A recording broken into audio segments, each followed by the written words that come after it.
Yo guys, what's going on? Robert Warshack here. I'll be going over the best decks that I've seen so far and played since the mini set came out. It came out earlier today and we played a lot of games and tried out quite a few decks with some new cards in them. So the first deck that pretty much everybody knew was going to be a thing and it was going to be pretty good, and that's going to be the Big Spell Mage. Forgot to weave in the Mage win rate that we had with this deck. We were 9-3 on the day at a 75% with quite a hot streak with it. This deck scoots when you draw correctly and can get punished by aggro decks if you do not draw your mid game. So Big Spell Mage had already recently gotten some love with the previous expansion and also some buffs to Tsunami. So it already was like not a meta deck, but it was already like on the up and coming. But with the new Skyla card, this is a 5-mana 4/5 Rogue Taurus battle cry. Swap the costs of the lowest and highest cost spells in your hand. So if you have a 10-mana spell and a 0-mana spell, for example like Coin, it will swap the 10 mana with the Coin, giving you a 0-mana huge spell that you can play very early on. So to synergize with this card, we play the Metal Detector, which helps us get the coins. I've seen a couple people also run like a 2-mana bug that gives you a 2-drop, and then they also run the Greedy Partner, which can get you a coin battle cry. But I found that 2 Metal Detectors was more than enough. You're gonna mulligan for these bad boys anyway. Plus some games the game just gives you a coin if you go second, so 50% of the time you don't really need the extra coins anyway. So when you do this, I think the earliest we got off was a turn 4 Tsunami,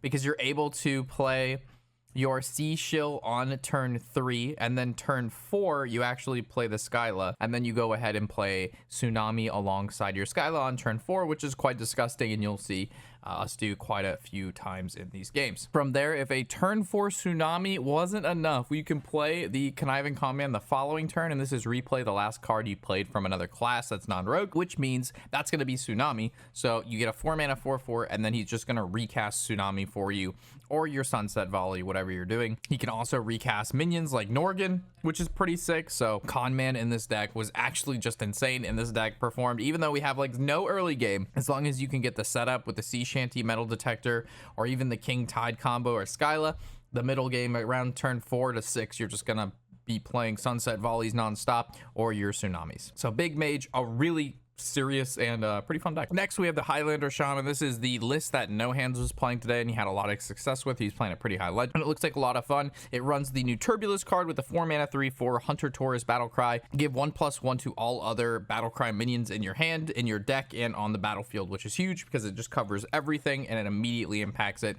So that's a pretty neat effect. It also works well with Shudder. Another new card the deck plays is the new Zephyrus, which is a 3-mana 3/2 elemental battle cry. Choose a travel tour to get 2 potentially perfect cards from it. So like the pool of cards you can get is like costs a lot of mana, potentially modifies the board, or potentially can like go face to your opponent. So like I picked the board one a lot today and it like gave you like Holy Nova, Brawl, Twisting Nether, Vanish. If you pick the one that goes face, it's like Frostbolt, Fireball, stuff like that. So it's definitely not as good as the old Highlander Zephyrus, but it's still really good because it's a neutral. You can put it in any deck. It gives you a wide range of things to pick from, and the stuff that it gives you, it gets pulled from pools, so it's like not direct, which makes every time you play it feel pretty unique. Also, what's cool about Highlander Shaman is before we didn't have a tourist for Hunter, so before we couldn't play Hunter cards in the Shaman deck, but now we can. So now we can play stuff like the Sasquatch in here and the Parrot Sanctuary, which is your next battle cry, and minion costs 1 less after you play a battle cry. We open this.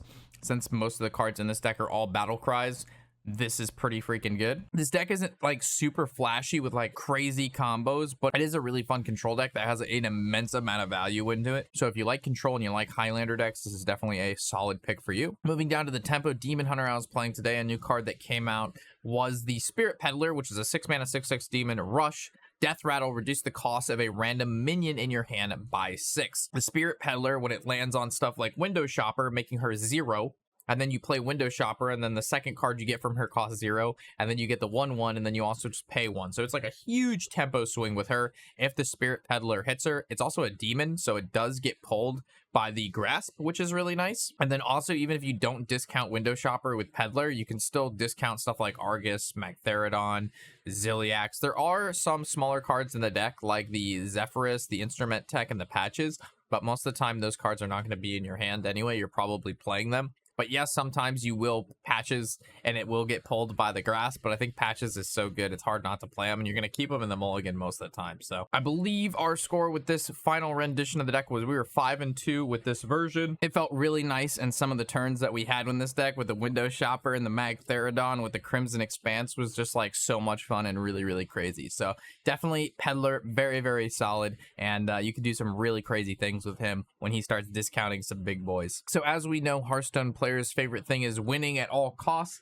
So the last two decks we're going to cover is Pain Warlock and Hand Buff Paladin. Granted, these decks run 0 new cards. They're still really, really good, and this is like 50-ish, if not more % of all the decks I'm facing our ladder is whether it's Fatigue or Pain Warlock, or it's just the Flood, you know, buff up Paladin. I'm not going to cover these decks because they've been around a while, but I'll still include them in the video because they're still really, really popular. A lot of people are still playing them, and obviously if you don't have the mini set, these are really good options for you to play in the time being until you can figure out what stuff from the mini set you want or what decks you want to build. And then taking a look at the Hand Buff Paladin here, again, it just still revolves around this weapon, buffing hand, and then buffing those cards with stuff like the Outfitter and Musclotron, and then you're just playing giant plushies and Leroys and toy captains and Ziliaxes that double at the end of the turn and whatnot. So it's possible that it's still day one and we just haven't seen everybody trying everything yet. But out of the games that we did play today, I played around